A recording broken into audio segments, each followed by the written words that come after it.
You don't remember me, do you? The words hung in the air like frost on glass. Ryan Mitchell's smile faltered, the wine glass halfway to his lips. He'd been laughing just seconds before. Something about how his sister always picked the worst possible times to set him up on blind dates. The restaurant hummed with Friday night energy around them. The clink of silverware, murmured conversations, the soft jazz drifting from speakers tucked into corners. But suddenly, all of it felt distant. The woman across from him sat perfectly still, her hazel eyes fixed on his face with an intensity that made his chest tighten. She wore a simple navy dress, her dark hair pulled back in a way that seemed both elegant and effortless. There was something unsettling about her composure.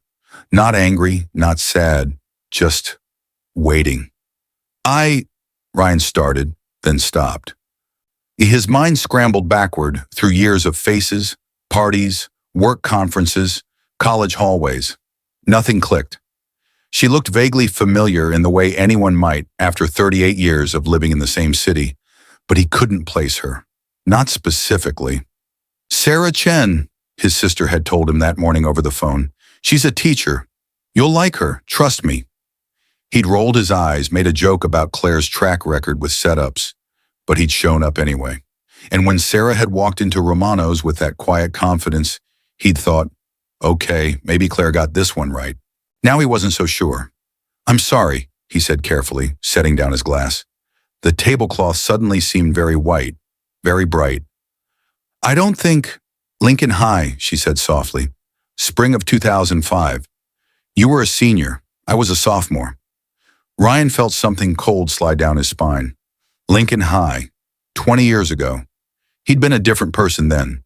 Captain of the basketball team, popular, careless in the way only 17-year-olds can be. Those years felt like someone else's life now, distant and slightly embarrassing.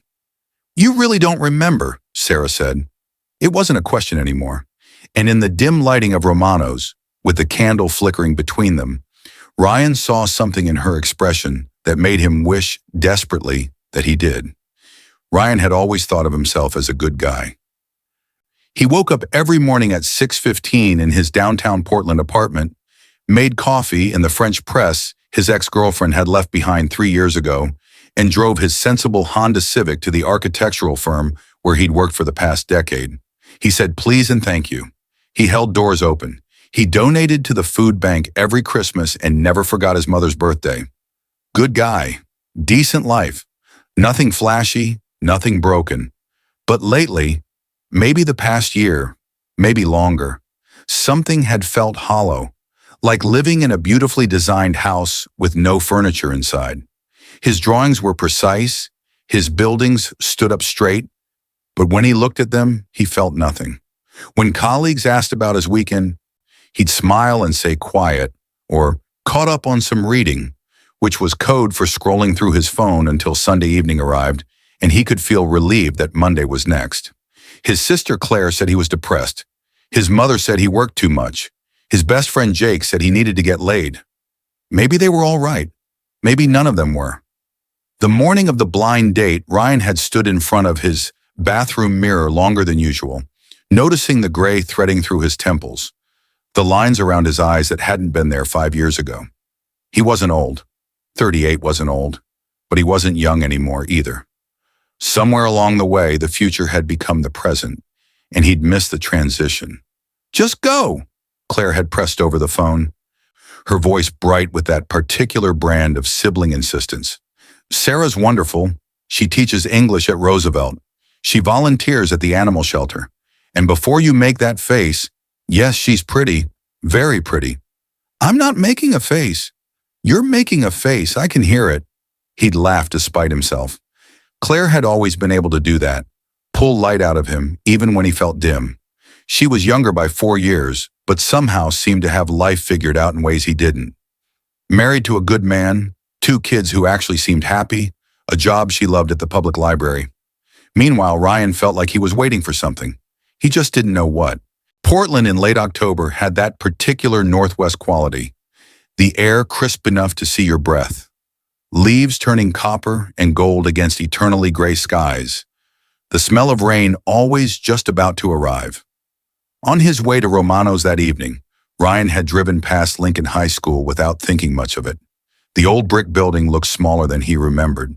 The football field where he'd spent countless Friday nights under bright lights now, just an empty stretch of grass in the fading daylight. High school felt like another lifetime. He'd been so sure of himself then, cocky probably, though he'd never thought of it that way. The world had seemed simple.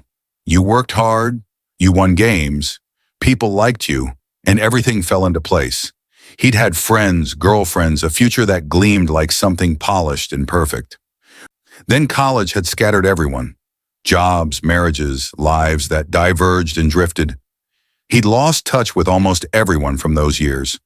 Sometimes he'd see an old classmate's name pop up on social media, usually accompanied by photos of kids and beaches, and the kind of happiness that looked real in pictures. And he'd think about reaching out. He never did.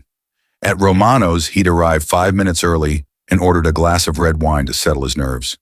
When Sarah walked in, something had stirred. Not quite recognition, but something close. A feeling like déjà vu, like standing in a room you'd been in before, but couldn't quite place. Now sitting across from her, that feeling had sharpened into dread. Lincoln High, he repeated slowly. 2005. Sarah nodded, her hands folded on the table. Waiting.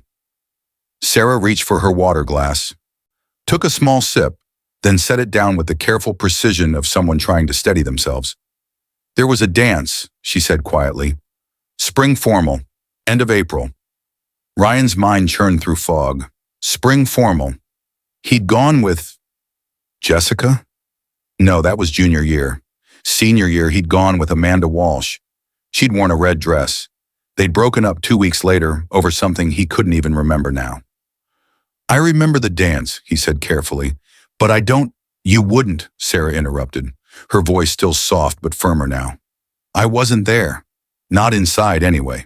The candle between them flickered as someone passed their table. Ryan noticed Sarah's hands were trembling slightly, just barely, like she was holding something fragile and trying not to let it show. I'd bought a ticket, she continued, spent 3 months babysitting to save up for a dress. It was this pale yellow thing. Chiffon, I think. My mom helped me pick it out at Nordstrom Rack. I felt like a princess trying it on. She smiled, but it didn't reach her eyes. I was going to go alone. Some of my friends were going as a group, and I thought, maybe it would be okay. Maybe it would be fun. Ryan felt something tightening in his chest. I got ready at home, did my hair myself, watched about 15 YouTube tutorials. My little brother took pictures of me in the living room, and my mom cried a little because I looked so grown up. Sarah's voice caught on those last words.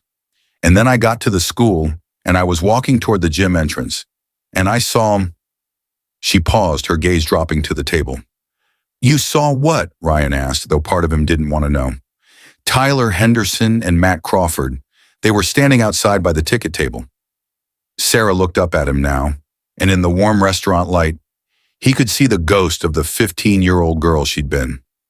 They started laughing when they saw me. Tyler said something about my dress, called it a prom reject or something like that. And then Matt— She stopped, swallowed hard.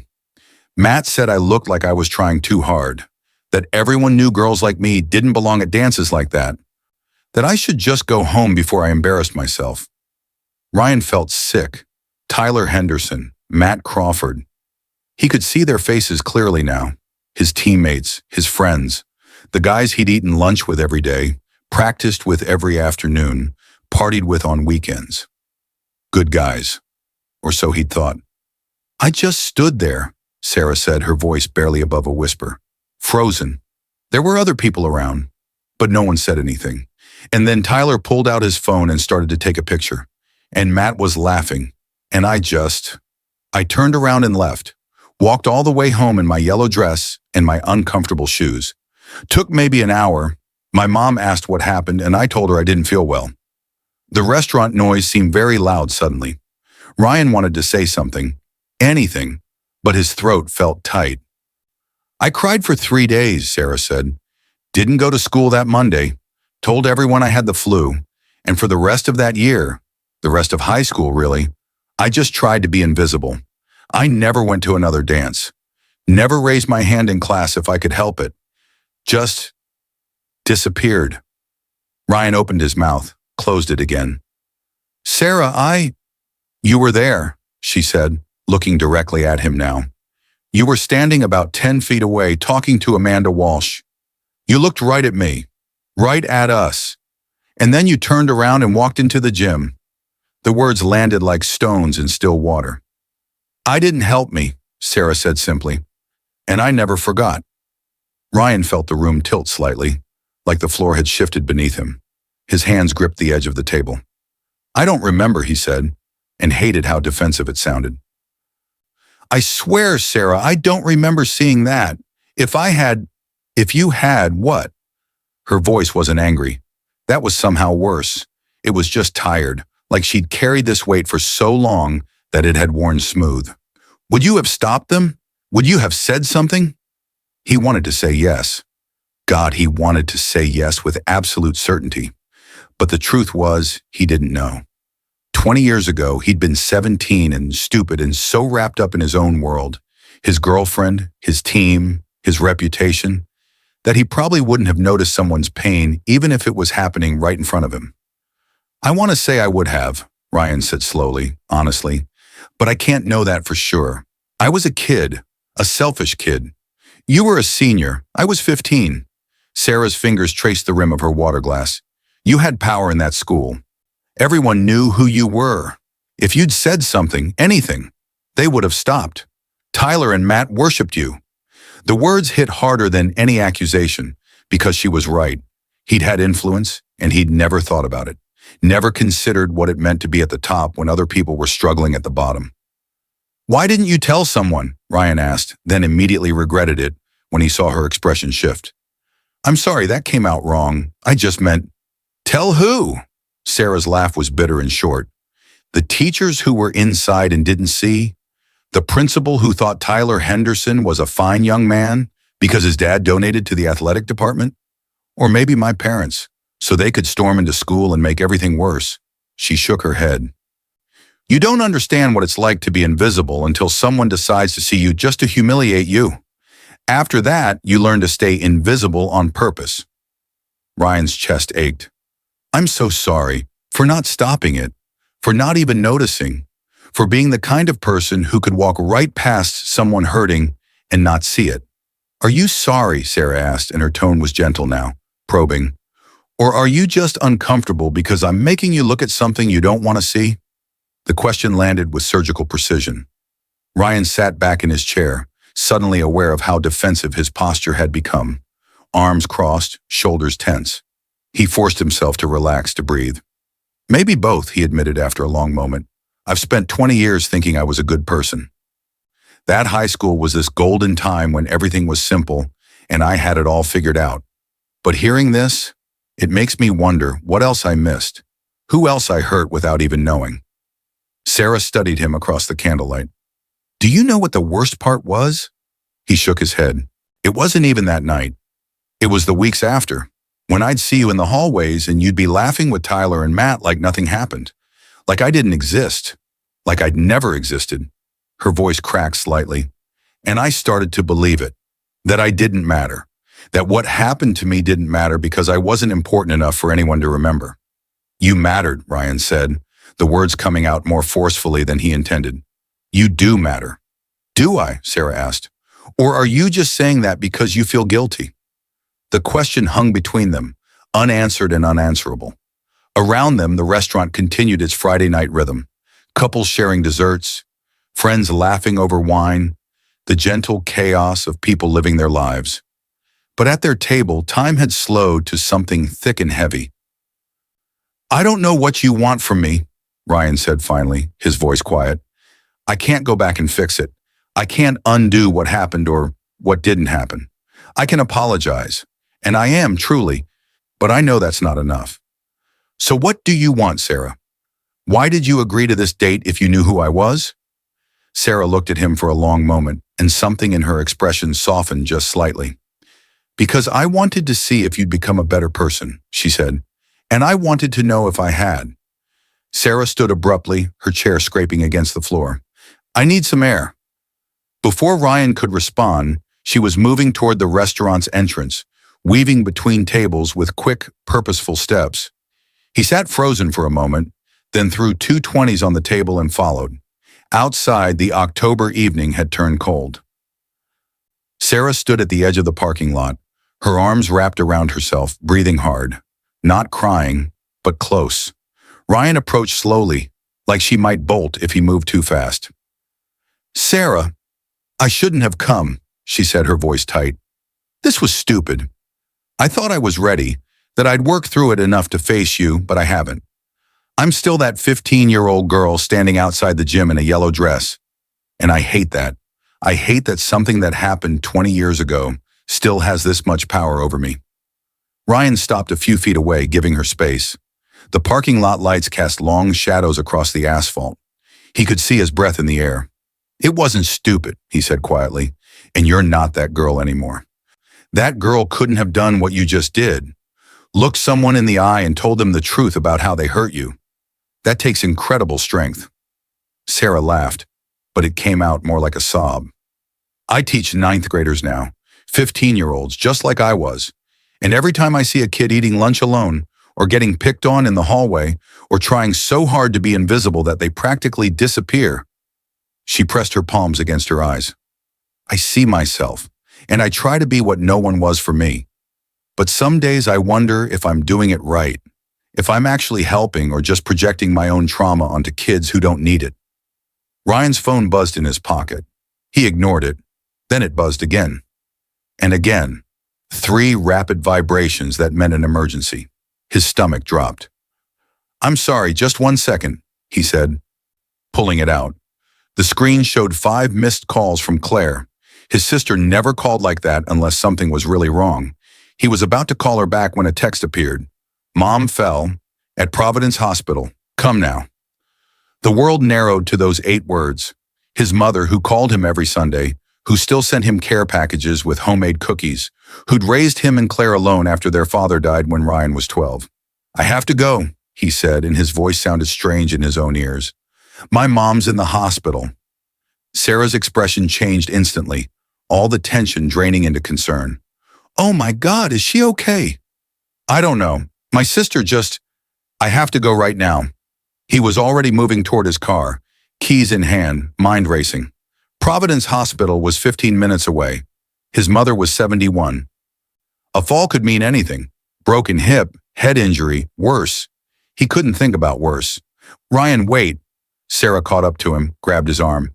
"You're shaking. You shouldn't drive like this." "I'm fine, You're not fine, let me drive you." He started to protest, but she was already holding out her hand for the keys. And the truth was, she was right. His hands were trembling, his heart pounding so hard he could feel it in his throat. He handed her the keys. The drive was silent except for Ryan's directions and the occasional buzz of his phone with updates from Claire. Sarah drove with calm efficiency, checking mirrors, signaling lane changes, steady and sure. At a red light, she reached over and squeezed his hand once, quick and warm, then let go. "She's going to be okay," Sarah said. "Whatever happens, you're going to get there, and she's going to know you came." Ryan nodded, unable to speak past the tightness in his throat. When they pulled up to the emergency entrance, Ryan fumbled with his seatbelt. Sarah put a hand on his shoulder. "Hey," she said, "look at me." He did. In the harsh fluorescent light of the hospital entrance, her face was open and kind. "Go be with your mom," she said. "That's all that matters right now. Everything else, our conversation, all of it, it can wait." "You don't have to." "I'm going to park and wait in the lobby," she said firmly. "You shouldn't be alone right now. No one should be alone in a hospital at night." Ryan felt something crack open in his chest. "Why would you do that? After everything "Because it's the right thing to do," Sarah said simply. "And because someone should have done the right thing for me 20 years ago, and they didn't, and I know how that feels. So I'm not going to let it happen to someone else. Not if I can help it." Ryan got out of the car and ran toward the entrance. But as the automatic doors slid open, he looked back once. Sarah was already pulling away to park, and in that moment, Ryan understood something profound. She had become exactly the person she'd needed when she was 15, and he was only just beginning to learn how. His mother had fractured her wrist and bruised her hip, but the doctors said she'd be fine. No head injury, no surgery needed, just rest and physical therapy, and the particular indignity of getting old, as she put it, from her hospital bed with a weak smile. Ryan sat with her for 2 hours while Claire went home to relieve the babysitter. His mother patted his hand with her good one and told him to stop looking so worried that she wasn't going anywhere yet. When she finally dozed off around midnight, a nurse gently suggested he go home and get some rest. He found Sarah in the waiting room, curled up in an uncomfortable plastic chair with a months-old magazine on her lap. She'd fallen asleep sitting up, her head tilted at an angle that would definitely give her a neckache. For a moment, Ryan just stood there, looking at this woman who'd been a stranger 4 hours ago and was now something else entirely. Not quite a friend, not quite anything he had a word for, but someone who had chosen kindness when she could have chosen differently. "Sarah," he said softly. She startled awake, blinking in the fluorescent light. "Is she okay?" "She's going to be fine. Fractured wrist. They're keeping her overnight for observation, but she'll probably go home tomorrow." Sarah's shoulders sagged with relief. "Thank God. You didn't have to stay." "I know." She stood, stretching with a small wince. "But I wanted to." They walked out to the parking lot together. The night had grown colder, frost beginning to form on windshields.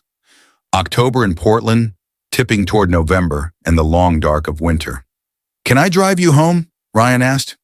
"It's the least I can do." Sarah handed him back his keys. "Actually, I was thinking, are you hungry? There's a diner about 10 minutes from here. Open all night. Makes terrible coffee, but excellent pie." Ryan realized he was starving. They'd never eaten at Romano's. "Yeah," he said. "Pie sounds perfect." The diner was called Rosie's, and it looked exactly like every all-night diner Ryan had ever seen. Red vinyl booths, checkered floor, a tired waitress who called everyone "hon" and didn't blink at customers arriving after midnight. They slid into a corner booth, and Sarah ordered apple pie. Ryan got cherry. For a while, they just ate in comfortable silence. The diner was mostly empty.